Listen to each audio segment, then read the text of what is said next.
தொகுதி மறுவரையறையை வெளிப்படையாக எதிர்க்க முதுகெலும்பு இல்லாத கூட்டம்தான் அதிமுக என கடிந்துரைத்துள்ள மு.க.ஸ்டாலின் தமிழ்நாட்டின் போராட்ட குணத்தை பார்க்க ஆசைப்பட வேண்டாம் என டெல்லியை எச்சரிப்பதாகவும், கருப்பு கொடி ஏற்றியது வெறும் ட்ரெய்லர் தான், மெயின் பிக்சர் இன்னும் இருக்கிறது எனவும் தெரிவித்துள்ளார்.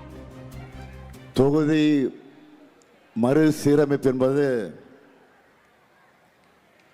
தமிழ்நாட்டுக்கு எதிராக பாஜகவும் அதுக்கு ஜால்ரா போடக்கூடிய அதிமுகவும் ஏற்படுத்தி இருக்கக்கூடிய பேராபத்து. தமிழ்நாட்டுடைய குரலை ஒடுக்க பாஜக போடக்கூடிய சதி திட்டம்தான் தொகுதி மறுசீரமைப்பு. அதனை வெளிப்படையாக எதிர்க்கிறதுக்கு கூட முதுகெலும் பெற்ற கூட்டம்தான் அதிமுக. கருப்பு கொடி ஏற்றி இன்னைக்கு காட்டிட்டோமா, இது வெறும் ட்ரெய்லர் தான். மெயின் பிக்சரை பார்க்கணும்னு டெல்லி ஆசைப்படக்கூடாது. தமிழர்களுடைய ரத்தத்தில் சூடு குறைஞ்சிடுச்சு,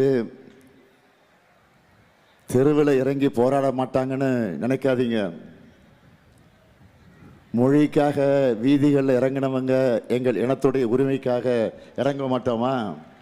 தமிழர்களுக்காக போராட யார் இருக்காங்கன்னு நினைச்சாங்க? இந்த முத்துவேல் கருணாநிதி ஸ்டாலின் இருக்கான்.